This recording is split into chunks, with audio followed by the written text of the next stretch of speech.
প্রিয় দর্শক, আসসালামু আলাইকুম ওয়া রাহমাতুল্লাহি ওয়া বারাকাতুহু।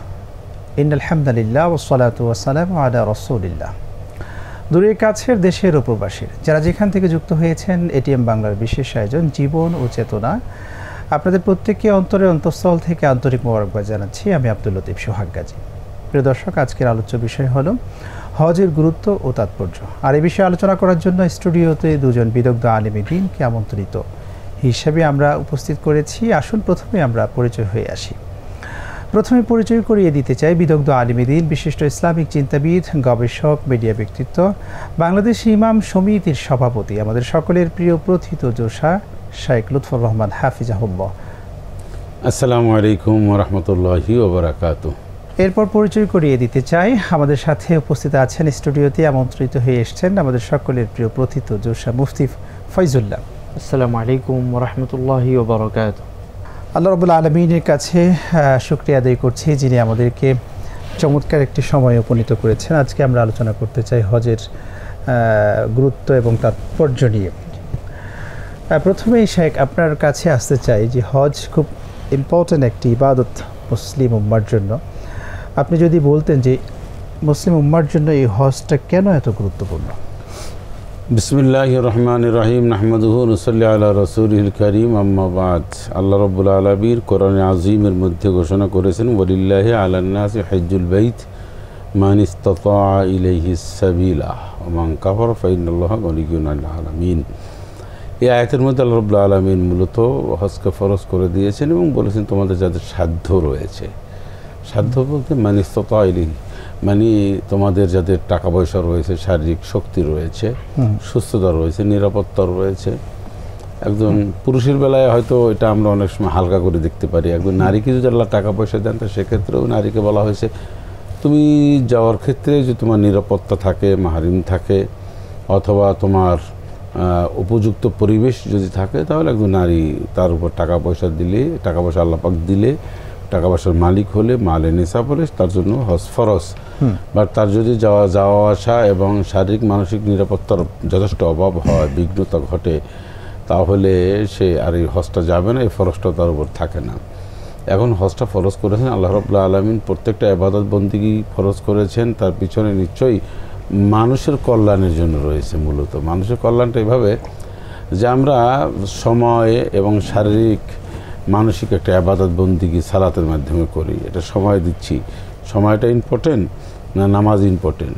আমার শারীরিক একটু অসুস্থ ভাব আছে, এখন আমার এই সময় নামাজটা বড় না শারীরিক সুস্থতার জন্য নামাজ না পড়া ভালো, এটা জানতে হবে। মানে অবশ্যই আমার সালাত আদায় করতেই হবে।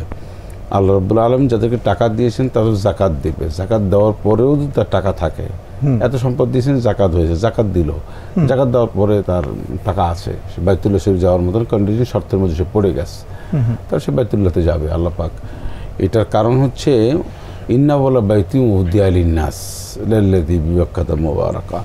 আল্লাহ রাব্বুল আলামিন বলেন পৃথিবীর সর্বশ্রেষ্ঠতম সম্মানিত যে মসজিদ সেটা হচ্ছে বাক্কায়, মানে মক্কায়। এই মক্কাতুল মুকাররমায় আল্লাহ রাব্বুল আলামিন যে মসজিদটি নির্মাণ করেছেন পৃথিবীর ইতিহাসে সর্বপ্রথম। এখানে মানুষ যাবে, নামাজ পড়লে বা দোয়া করলে সবচেয়ে বেশি আল্লাহর কাছে গ্রহণযোগ্য অনেক ফজিলত রয়েছে। যেখানে রয়েছে সাফা মারওয়ার একটা নিদর্শন। অর্থাৎ আল্লাহ রাব্বুল আলামিন এখানে নবী রসুলরা গিয়েছেন হজ করার জন্য এবং রাসূলুল্লাহ সাল্লাল্লাহু আলাইহি ওয়াসাল্লাম নিজে স্বয়ং হজ করেছেন, সাহাবীদেরকে নিয়ে তিনি হজ করেছেন এবং তিনি হজে মানুষকে যাওয়ার জন্য তিনি আহ্বান করে গেছেন। সে সমগ্র মানব মণ্ডলীকে বলেছে ইয়া আইয়ুহান নাস, সমস্ত মানব মণ্ডলীকে তিনি হজের দাওয়াত দিয়ে গেছেন, আহ্বান করে গেছেন। পক্ষান্তরে ইব্রাহিম আলাইহিস সালাতু ওয়াস সালাম বাইতুল্লাহ নির্মাণ করেও কিন্তু ওয়াদিন ফিন নাস বিল হাজ্জি ইয়াতুকা রিজালাও ওয়া আলা কুল্লি দামির ইয়াতিনা মিন কুল্লি ফাজ্জিন আমিক। আল্লাহ রাব্বুল আলামিন বলছেন যে তুমি ইব্রাহিম ঘরটা বানাইছো ঠিকই, কিন্তু এই ঘরে আসার জন্য মানুষকে আহ্বান করো, মানুষকে দাওয়াত দাও। মানুষকে তিনি দাওয়াত দিলেন, এই দাওয়াতটা আল্লাহ রাব্বুল আলামিন সমস্ত মানুষের কর্ণে গুহে পৌঁছে দেওয়ার ব্যবস্থা আল্লাহ পাক করে দিলেন। যেমনটি ব্যবস্থা করেছিলেন। এখন প্রশ্ন আসতে পারে যে আল্লাহ পাক দাওয়া আহ্বান করলেন, আল্লাহ সবার কানে পৌঁছে দিলেন, কিয়ামত পর্যন্ত যত রূহ আসবে সবার কাছে দাওয়াতটা পৌঁছে গেল। একটা বাস্তব উদাহরণ, এর পরবর্তী একটা উদাহরণ দিলে আমরা খুব সহজে বুঝবো। রাসূল আকরাম সাল্লাল্লাহু আলাইহি সাল্লাম যখন হিজরত করতে যাবেন তখন তিনি যে জায়গায় শোয়া ছিলেন, উম্মে হানির ঘরে অথবা হাতিমি কাবায়, যেখানেই থাকুক উনি অবস্থান করছিলেন বা ওনার ঘরে অবস্থান করছিলেন, সেই সময় কিন্তু কাফিররা চতুর্দিক থেকে তা ঘেরাও করে ফেলেছিল নবীজির ঘরটা, বাড়িটা। তো রাসূলুল্লাহ সাল্লাল্লাহু আলাইহি সাল্লাম দেখলেন যে কাফিররা সারিবদ্ধভাবে হাতে হাত মিলিয়ে চতুর্দিক থেকে তাকে ঘেরাও করে ফেলছে। ঘেরাও করার উদ্দেশ্য ছিল, এই কাফিররা চিন্তা করলো যে রাতের আধারে তাকে শাস্তি দিয়ে লাভ নাই, দিনের আলোতে সমস্ত লোকজন আসবে, শাস্তি ওই সময় আমরা প্রয়োগ করব। আল্লাহ রাব্বুল আলামিন তিনি নবীজিকে বললেন যে আপনি ভয় পাবেন না, আপনি একমুষ্ট বালি হাতে নিয়ে আপনি সূরা ইয়াসিনের প্রথম অংশ বা শাহাদাতুল ওয়াজু বলা হয়েছে কালেমা, এটা পড়ে তাদের বালুটা নিক্ষেপ করে দেন। তো আমার রমাইত ওয়ালাকিন্নাল্লাহ রমা। আর রাসূলুল্লাহ সাল্লাল্লাহু আলাইহি ওয়াসাল্লাম বালু এরকম নিক্ষেপ করলেন আর সমস্ত কাফেরদের চোখে পৌঁছে দেন আল্লাহ পাক। তো সুতরাং এটা যদি সম্ভব হয় তাহলে এর আগে কেন সম্ভব হবে না? তো ইব্রাহিম আলাইহিস সালাম তিনি ডাক দিলেন আর সমস্ত মানুষের ডাকে সাড়া দিয়েছেন যারা যারা এখন হজে যাবেন তারা। তো যাই হোক, এখন এই ঘরটি এই হজের একটা বড় ধরনের ফজিলত রয়েছে। ফজিলতে এই হজটা আবার সেইভাবেই সুন্দর করে করতে হবে, একটা নিখুঁত নির্ভুল হজ করতে হবে, হজের ফরজগুলি জানতে হবে, এহরাম কখন পড়ে এগুলোও জানতে হবে। আমরা আজকের বলার চেষ্টা করব এবং আমরা এও বলার চেষ্টা করব যে হজের সুন্নাহ, ওমরা কীভাবে করতে হয় এবং ওয়াজিব কীভাবে আদায় করতে হয়, আমরা এই অনুষ্ঠানের মধ্যে ইনশাআল্লাহ পর্যায়ক্রমে বলবো। জি জাযাকাল্লাহ। আপনার কাছে আসবো মুফতি ফয়জুল্লাহ, আপনার কাছ থেকে জানতে চাই যে শাইখ শুরু করেছিলেন হজের গুরুত্ব তাৎপর্য নিয়ে, উনি খুব ব্যাপকভাবেই বলার চেষ্টা করলেন, আলহামদুলিল্লাহ খুব চমৎকার বলছিলেন। আপনার থেকে জানতে চাই যে হজের এই যে গুরুত্বটা রয়েছে, যাদের আল্লাহ রাব্বুল আলামিন অর্থ দিয়েছেন, সম্পদ দিয়েছেন, এরপরও হজ করতে যায় না, সেই ক্ষেত্রে তাদের জন্য রব্বুল আলামিনের পক্ষ থেকে কী ধরনের শাস্তির ব্যবস্থা রয়েছে? আলহামদুলিল্লাহ, ওয়াসসালাতু ওয়াসসালামু আলা রাসূলিল্লাহ ওয়া বা'দ।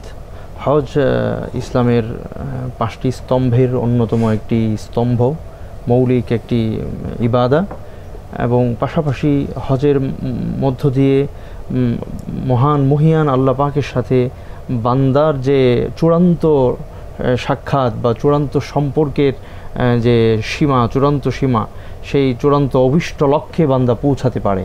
এজন্য হজ হলো একটা প্রেমময় ইবাদত।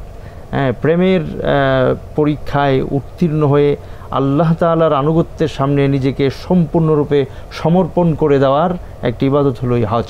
নবী করিম সাল্লাল্লাহু আলাইহি সাল্লাম হাদিসে ইরশাদ করেছেন, তাবিউ বাইনাল হজ্জি ওয়াল উমরা ফাইন্নাহুমা ইয়ানফিয়ানিল ফাকরা ওয়াদ দুনুব কামা ইয়ানফি আল কিরু খুবসাল হাদিদ। নবীজি বলেছেন যে তোমরা হজ এবং উমরা একের পর এক করতে থাকো, এটা এমনা একবার করেছো থেমে যেও না, করতে থাকো, কারণ এই হজ এবং উমরা এটা তোমার দারিদ্র্যকে দূর করে দেয় এবং তোমার গুনাহকে মুছে দেয়। কেমন করে?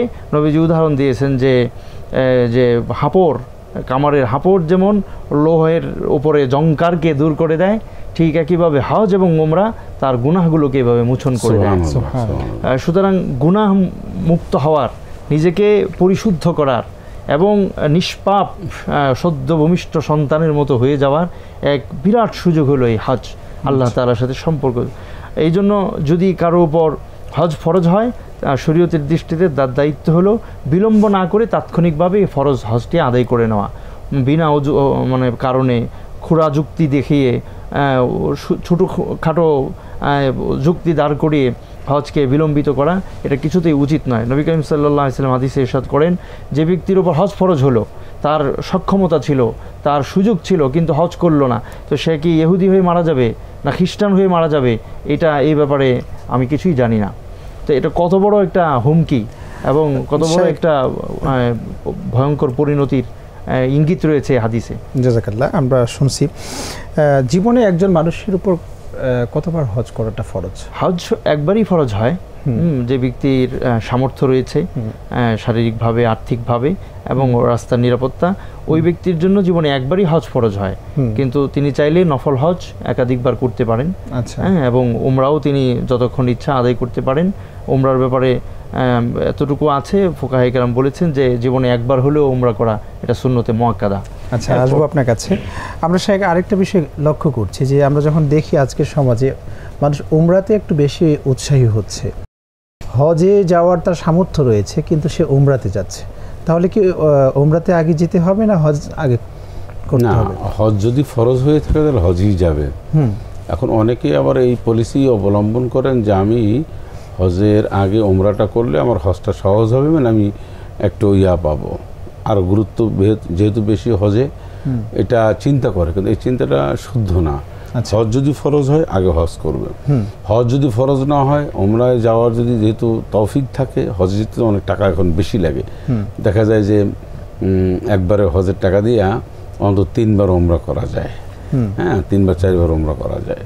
তো এখন চিন্তা করে অনেকে মনে করেন যে আমার তো হজ ফরজ হয় না, তা আমি বছর বছর ওমরায় যাই, তো যাক অসুবিধা নেই, হজ ফরজ উনি যাবেন, কিন্তু হজ এক জিনিস, ওমরা এক জিনিস, দুই জিনিস, ইবাদত এবং সওয়াবের দিক থেকেও অনেক ডিফারেন্স। জি, আমরা এই প্রশ্ন উত্তর পেয়েছি। আপনার থেকে আরেকটি বিষয় জানতে চাই, কেউ যদি অসুস্থ মানুষ রয়েছে, তার বদলে অন্য কাউকে হজে পাঠাতে চায়, সেটার প্রক্রিয়াটা কি, কিভাবে পাঠানো যায়? কেউ যদি পার্মানেন্ট অসুস্থ হয় যে আমার আর হজ করা সম্ভব হবে না, হতে পারে না, অনেকের পা নেই, হাত নেই, অথবা অন্ধ হয়ে গেছে, অথবা শারীরিক কন্ডিশনটা এমন হয়েছে ক্যান্সার হচ্ছে, অথবা আল্লাহ মাফ করুন যদি সে নিশ্চিত হয় যে এর থেকে ভালো হওয়ার আসলে আমার সুযোগ নেই, আমার একবারে হজ ফরজ, তাহলে উনি ওনার নিকটতম আত্মীয়স্বজন হোক, ভালো একজন আলেম পাঠাবেন। একজন আলেম যেভাবে হজটা সুন্দর করে করতে পারেন, এটা অনেক লোকে এটা পারে না, কারণ যত হজের যতগুলি অলংকার রয়েছে, সুন্নাহ রয়েছে, মুস্তাহাব রয়েছে, এগুলি যত বেশি আদায় করে করবে অত হজটা সুন্দর হবে। সেজন্য একজন আলেমকে পাঠিয়ে দেবেন, যিনি ওনার পক্ষ থেকে হজটা করে আসবে। অথবা মৃত্যু ব্যক্তির জন্য একই নিয়ম। মহিলাদের ক্ষেত্রে হজের বিধানটা কেমন? না, হজের মহিলারা যাবে, মহিলাদের স্বামী থাকে, ভাই থাকে, ছেলে থাকে, মাহরিম যদি থাকে তা যাবে, সমস্যা নেই। মাহরিম যদি না থাকে তাহলে সে যাবে না, মাহরিমের সাথে যেতে হবে। এখন মাহরিম সেটা যদি সে সংগ্রহ করতে পারে যাবে। ওলামায়ে কেরামরা কিছু বলেছেন যে এখন যেহেতু হজের কোনো দুর্ঘটনা আজ পর্যন্ত ঘটেনি এবং মহিলাদের অনেক দল, হ্যাঁ না, মহিলাদের অনেক দল তাবুত যারা আসেন, যাওয়া আসা করেন, মহিলারা আসতে কোনো সমস্যা হয়নি, এই মহিলা দলের সাথে যদি নিরাপদ মনে করেন তাহলে উনি আসতে পারেন। তবে সেটা পরিবেশ পরিস্থিতির উপর নির্ভর করবে, কিন্তু এত করে মহিলার উপর হজ তখন আর ফরজটা থাকে না। কোনো মহিলা যদি মনে করেন আপনি হজ ফরজ হয় আর তার মাহরিম না থাকে, বা তার উপর যদি শরীয়তের এই বিষয়গুলো অনুপস্থিত থাকে, তখন তার উপর আর হজটা ফরজ থাকে না। জাযাকাল্লাহ, খুব চমৎকার বলছিলেন। শাইখ, আপনার থেকে জানতে চাই যে আমাদের মা বোনদের ক্ষেত্রে যেমন হজের একটা বিষয় তো রয়েছে, তারাও যেতে চায়, বিশেষ করে মুরব্বীদের ক্ষেত্রে বাংলাদেশে আপনি যদি বলতেন মুরব্বীদের ক্ষেত্রে কিভাবে তাদেরকে ইহরাম বাঁধানো হয়, কিভাবে তারা হজ প্রক্রিয়াটা সম্পন্ন করতে পারে? আলহামদুলিল্লাহ, ওয়াসসালাতু ওয়াসসালামু আলা রাসূলিল্লাহ ওয়া বা'দ। মুহতারাম, আপনি যে প্রশ্নই করেছেন যে মুরব্বীদের ক্ষেত্রে ইহরাম এর প্রক্রিয়া কেমন হবে, তো সেক্ষেত্রে যদি পুরুষ বৃদ্ধ মুরব্বী হন তাহলে তাকে তার সহযোগী থাকতে হবে, তাহলেই তো তার উপর হজ ফরজ হবে। নতুবা একজন অসুস্থ মাজুর ব্যক্তিকে তো জোর করে হজে পাঠানোর প্রয়োজন নেই। যদি তাকে যথেষ্ট পরিমাণ সহযোগিতা করার মতো সঙ্গে কেউ থাকেন, তাহলে হুইল চেয়ার আছে বর্তমানে খুব সহজ ব্যবস্থায় তাকে ইহরাম পরিয়ে, এবং সৌদি আরব সরকার বর্তমান প্রত্যেকটা জায়গায় এমন সিস্টেম করে রেখেছে যে এই হুইল চেয়ারকে আপনার মেট্রো রেলের পর্যন্ত ওঠানো যায়, এবং আপনার বড় ভবনগুলোতে আপনার লিফটে ওঠানো যায়। সব জায়গাগুলোতে তাদের জন্য আপনার পৃথক পাস আছে, সেসব জায়গাগুলো দিয়ে আপনার সুন্দরভাবে হুইল চেয়ার রেখে হজ করানো যায়। বিশেষ করে ভিড়ের যে জায়গাগুলো, যেমন কঙ্কর নিক্ষেপ, এই জায়গাগুলো তো তার পক্ষ থেকে প্রতিনিধি হয়েও আপনার কঙ্কর নিক্ষেপ করে দেওয়া যায়, ওই সব জায়গাগুলোতে যাওয়া তেমনটা জরুরিও নয়। এবং তোয়াফের ক্ষেত্রে, তোয়াফে জিয়ারত ফরজ, সেখানে তো করতেই হবে। এইসব ক্ষেত্রেও এমন সহজ আছে এখন যে 2তলা 3তলা আপনার তোয়াফের স্পেস থাকার কারণে খুব সহজে হুইল চেয়ার দিয়ে আপনার তোয়াফও করানো যায়। তো সেক্ষেত্রে মুরব্বীদেরকে সহযোগী থাকলে হজ করানো যাবে। আচ্ছা, আর তোয়াফটা এটা কতবার করতে হয়? তোয়াফ 7 বার। 7 বার। ওই সময় কোনো দোয়া পড়তে হয়? হজের তোয়াফের শুরুতে বিসমিল্লাহ বলে শুরু করবে এবং মুলতাজামের দিকে তাকে হাত দুটো উঁচু করে ওখান থেকে তোয়াফ শুরু করবে। সবুজ বাতি দিয়ে চিহ্ন দেওয়া আছে, এই চিহ্ন থেকে মূলত তোয়াফটা শুরু হবে। আবার যখন তিনি চক্কর দিয়ে এই পর্যন্ত আসবেন, আসার পরে একটি তোয়াফ পূর্ণ হবে। তারপরে এখান থেকে আবার তিনি মুলতাজামের দিকে তাকাবেন, তাকিয়ে আবার হাত উঁচু করে এখান থেকে বিসমিল্লাহ বললে আবার তোয়াফ শুরু করবেন। এভাবে তিনি হাতেও গুনতে পারেন, অথবা এখন খুব সহজে 7 তাসবিহ যুক্ত তাওয়াফের জন্য একটা তাসবিহ পাওয়া যায়, এই 7 তাসবিহওয়ালা একটা তাসবিহ হাতে রাখলে খুব সহজে চক্করগুলো মনে রাখা যায়। তো এইভাবে 7টি তওয়াফ পূর্ণ হওয়ার পর তওয়াফ শেষ হবে। যে গুনতে পারে না, যিনি নিশ্চয়ই গুনতে পারবেন, না হয় হাতে তাসবিহ রাখবেন, অথবা সঙ্গে গ্রুপ থাকলে গ্রুপের যিনি আমির সাহেব থাকেন বা যিনি মুআল্লিম থাকেন তিনি গণেন, সঙ্গে তাদেরকে রাখেন, এভাবেও সহজ হতে পারে। আর তওয়াফের আগ পর্যন্ত তালবিয়া ছিল, তওয়াফ যখন শুরু হয় তখন আর তালবিয়া নেই, তখন একটা দোয়া আছে, রব্বানা আতিনা ফিদ দুনিয়া হাসানা ওয়া ফিল আখিরাতি হাসানা ওয়া কিনা আযাবান নার। এই দোয়া চাইলে পড়া যায়, অথবা যে কোনো দোয়া ওই সময় দোয়া করা যায়, দোয়া পড়া যায়, কিন্তু কোনো অবস্থাতেই যেন অনর্থক কথাবার্তা কিংবা মনের ভিতরে কোনো অন্য খারাপ চিন্তা ভাবনা কিংবা কোনো গুনাহের কাজ যেন কিছুতেই না হয়। কারণ এটা হলো পৃথিবীর মধ্যে সবচেয়ে গুরুত্বপূর্ণ জায়গা, যেখানে কাবা অবস্থিত। প্রতি মুহূর্তে এখানে 120 বার আল্লাহ পাকের রহমত এখানে বর্ষিত হয়ে থাকে, এবং এই 120-এর মধ্যে আপনার 60টি রহমতই শুধু তওয়াফকারীদের উপরে এটা বিচ্ছুরিত হয়, তাদের উপর বন্টন করে দেওয়া হয়। আর নামাজরত যারা, তাদের উপরে 40টি রহমত বর্ষণ হয়, আর যারা পরিদর্শন করে শুধু কাবার দিকে তাকিয়ে থাকে তাদের উপরও 20টি রহমত বর্ষণ করা হয়। তো পৃথিবীর সবচেয়ে গুরুত্বপূর্ণ আল্লাহ পাকের তাজাল্লি স্থল এটা হলো এই কাবা। সুতরাং এখানে তওয়াফ করার সময় সর্বতোভাবে প্রস্তুত এবং সচেতন থাকতে হবে। জাযাকাল্লাহ। শেখ, আপনার থেকে জানতে চাই, তাওয়াফ করার সময় সেই সময়টাতে অনেক আমাদের মা বোনরাও থাকে, মা বোনদের আমরা জানি যে একটা শারীরিক অসুস্থতা থাকে, হাইজ নেফাজের বিষয়টা, যদি ওই মুহূর্তে ওইটা ঘটে যায় সেই ক্ষেত্রে করণীয়টা কি? আপনার একটা বিষয় হচ্ছে মায়েদের যে পিরিয়ড যদি চলে আসে হযরত অবস্থায়, তোমরা বাইতুল্লাহ তওয়াফ করবেন না। আচ্ছা। আর সব কাজগুলি করবেন ওনারা, মিনা, মুজদালিফা, আরাফাত, এমনকি সাফা মারওয়ায় এই সব কাজগুলি করবেন, শুধু বাইতুল্লাহ তওয়াফ করবেন না। ওনার বাইতুল্লাহ তওয়াফ করতে গিয়ে যদি ওনার যেদিনকারে সুস্থ হবেন, 13 তারিখ হতে পারে, যদি এর পরেও হন অসুবিধা নেই, উনি এরপরে উনি যখনই সুস্থ হবেন হজের সময় উনি তওয়াফটা করে নেবেন, এটাই হলো ওনার। কিন্তু কেউ যদি এই বাইতুল্লাহ শরীফ তওয়াফ না করেন তাহলে কিন্তু তার হজ কোনোভাবেই কবুল হবে না।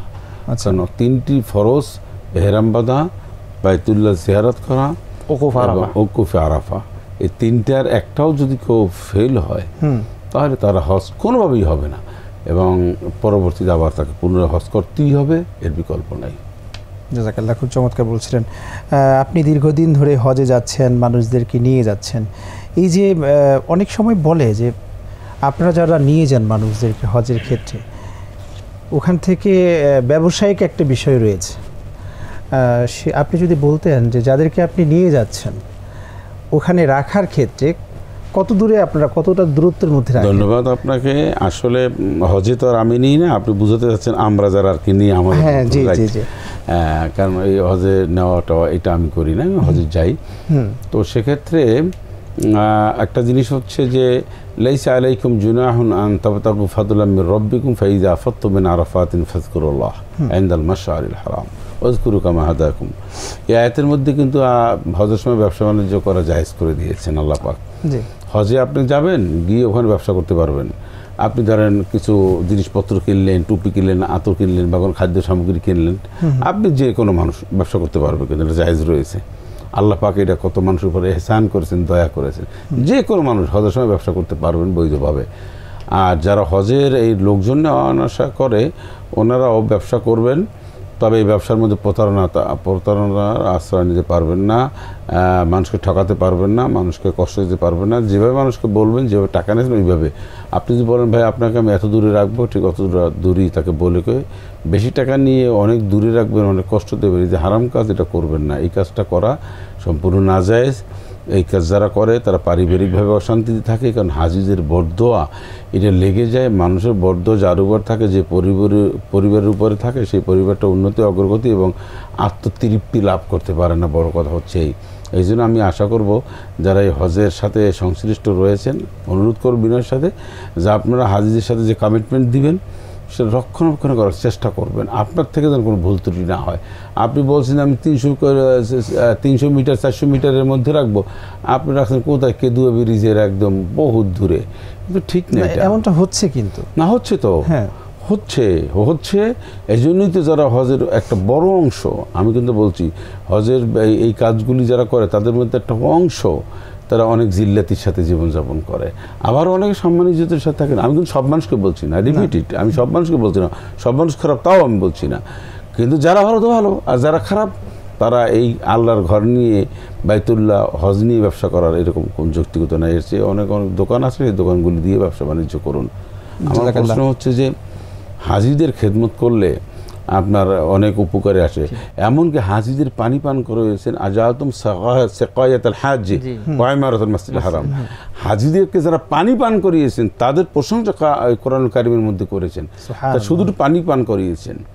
আর আপনি যদি হাজিদের খেদমত করেন, আমি কিন্তু অনেক সময় চেষ্টা করি হাজিদের অনেক খেদমত করার, একটা লাকেজ নিয়ে দেওয়ার, একটা এইটা সেইটা করে দেওয়ার, কেউ কোনো সমস্যা হলে অনেক সময় দেখছি অনেক মুরব্বীদের পানি এনে দিয়ে আমরা নিজে অনেক সম্মানের বিষয় না, এটা এই জন্য দিতে হয় যে হাজিদের খেদমত করলে আল্লাহ খুশি হন, আল্লাহর মেহমান। আল্লাহর মেহমানদের সাথে আপনারা যারা এরকম প্রতারণা করবেন আল্লাহ তার শাস্তি দেবে। জাযাকাল্লাহ, খুব চমৎকার। আপনি যদি খুব সংক্ষেপে বলতেন দর্শকের উদ্দেশ্যে যে হজ এবং উমরার মধ্যে পার্থক্য। হজ একটি ফরজ বিধান। হজ আল্লাহ পাকের পক্ষ থেকে আবশ্যকীয়, ফরজ এবং ইসলামের অন্যতম 5টি স্তম্ভের একটি স্তম্ভ। আর উমরা একটি নফল ইবাদা, যেটিকে ফুকাহায়ে কেরাম বলেছেন যে জীবনে একবার উমরা করা সুন্নতে মুআক্কাদা, যদি সামর্থ্য থাকে, আর যদি আর এর বেশি যাওয়ার ইচ্ছা থাকে যেতে পারেন।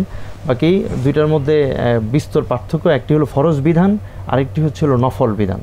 হ্যাঁ, ফরজ হওয়ার পরে যদি কেউ কাজটি না করেন তাহলে তিনি কবিরা গুনাহগার হবেন, এবং যদি তার কর্তব্য হলো ওসিয়ত করে যাওয়া মৃত্যুর আগে, যদি তিনি ওসিয়ত করে না যান তাহলে তিনি গুনাহগার হবেন, যদি না তার উত্তরাধিকারী যারা আছে তার পক্ষ থেকে তার হয়ে সেটি আদায় করে না দেয়। এই জন্য ফরজ হজ এই ব্যাপারে প্রত্যেকের উপরে সচেতন হওয়া দরকার যে আমার উপরে এটা ফরজ হয়েছে কিনা, যদি হয়ে থাকে তাহলে নিঃসন্দেহে ফরজ হজ আদায় করে নেওয়া উচিত। আর উমরা এটা নবী করিম সাল্লাল্লাহু আলাইহি ওয়াসাল্লাম বলেছেন যে রমজানে যদি কেউ উমরা করে তাহলে কাহাজ্জা দিন, এক হজ কবুল হজের সমান। তবে রমজানে উমরা করার দ্বারা কিন্তু হজের ফরজিয়ত, হজ যে ফরজ এটা আদায় হয়ে যাবে না। হ্যাঁ, উমরা করলে উমরার সওয়াব পাবেন, এক হজের সওয়াব পাবেন, কিন্তু এটার দ্বারা তার উপর যে হজ ফরজ হয়েছে সেই ফরজ হওয়াটা এর দ্বারা আদায় হয়ে যাবে না। জাযাকাল্লাহ, অসংখ্য ধন্যবাদ, আপনারা আমাদেরকে আজকে সময় দিয়েছেন। ধন্যবাদ। প্রিয় দর্শক, এতক্ষণ দেখলেন এটিএম বাংলার বিশেষ আয়োজন জীবন ও চেতনা। আজ এই পর্যন্ত, আগামী পর্ব দেখার আমন্ত্রণ জানিয়ে বিদায় নিচ্ছি। সকলে ভালো থাকুন, সুস্থ থাকুন। আল্লাহ হাফেজ। আসসালামু আলাইকুম ওয়া রাহমাতুল্লাহি তাআলা ওয়া বারাকাতুহু।